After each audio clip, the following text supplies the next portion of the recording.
Godzilla, Origins and the Many Faces of the King of the Monsters. When Godzilla first roared onto the screen in 1954, the world had never seen anything like it. Born from the shadows of Hiroshima and Nagasaki, Godzilla was not simply a giant monster, he was a living metaphor for nuclear devastation, the embodiment of humanity's worst fears. Over the decades, however, Godzilla has grown far beyond his origins. He has become a pop culture titan, evolving through different eras, different interpretations, and even different nations' visions.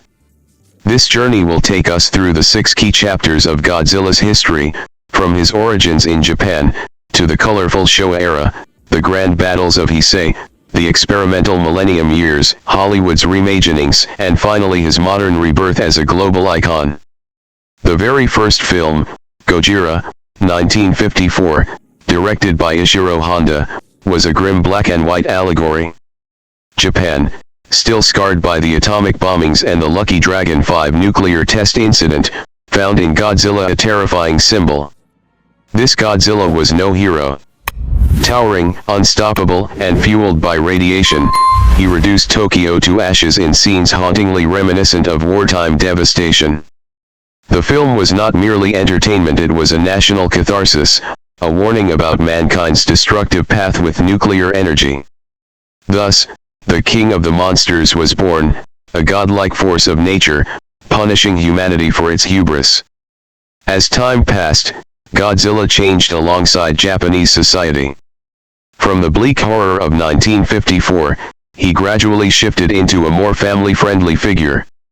By the 1960s, Godzilla was no longer just a destroyer but also a protector.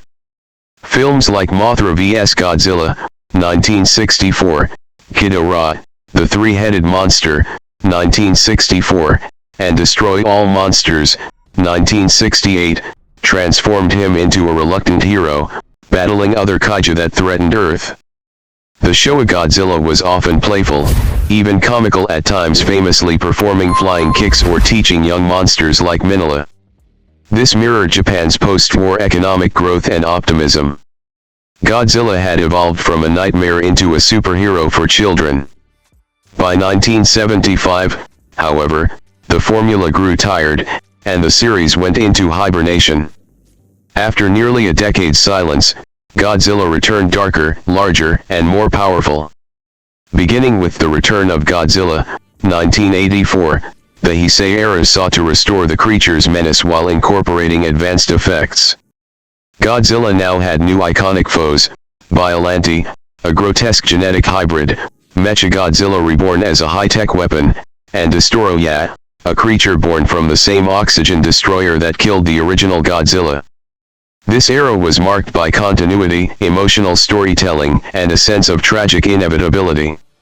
In Godzilla vs. Destoroyah, 1995, Godzilla undergoes a nuclear meltdown, burning with fiery energy, before collapsing in one of cinema's most memorable monster deaths. The Heisei Godzilla cemented him as both terrifying and tragic, a force of nature that could not be tamed. The new millennium brought experimentation. Toho rebooted Godzilla multiple times, with each film existing in its own continuity, directly following the 1954 original while ignoring other sequels.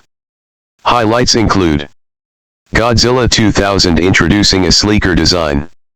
GMK, Giant Monsters All-Out Attack, 2001, where Godzilla embodies the restless spirits of World War II victims, making him eerily supernatural.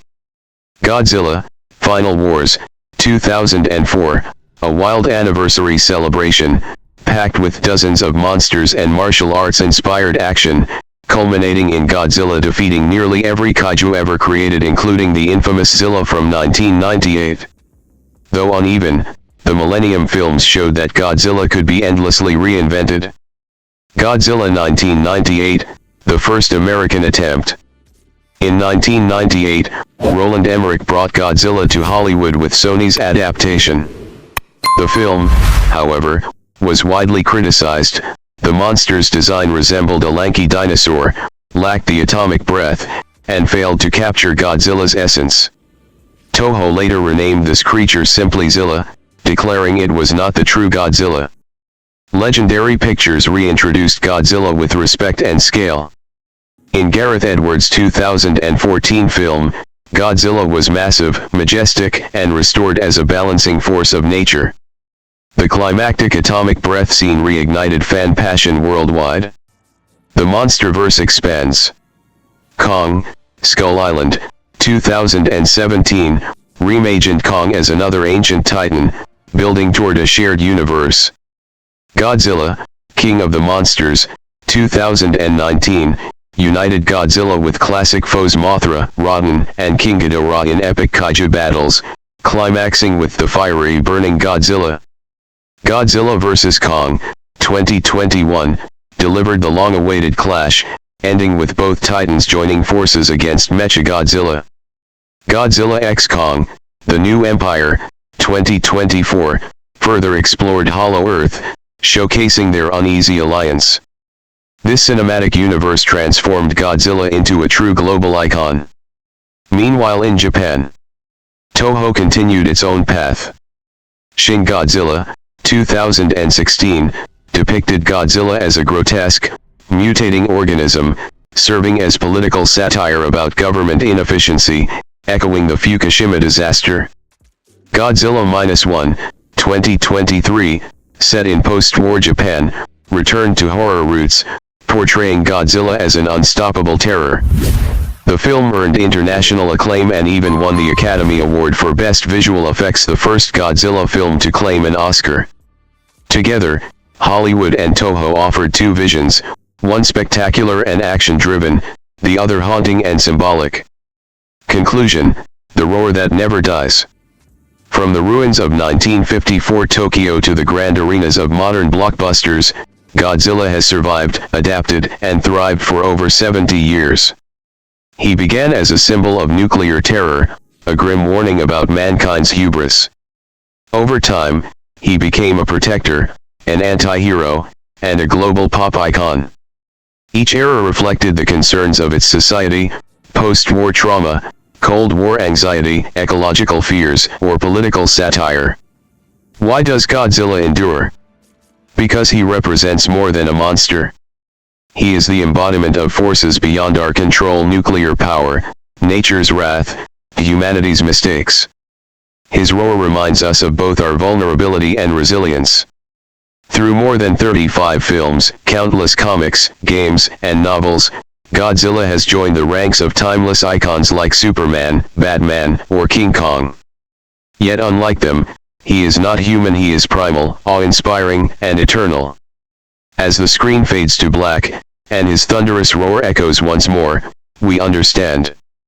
Godzilla will return. Godzilla will evolve. And the King of the Monsters will never be silenced.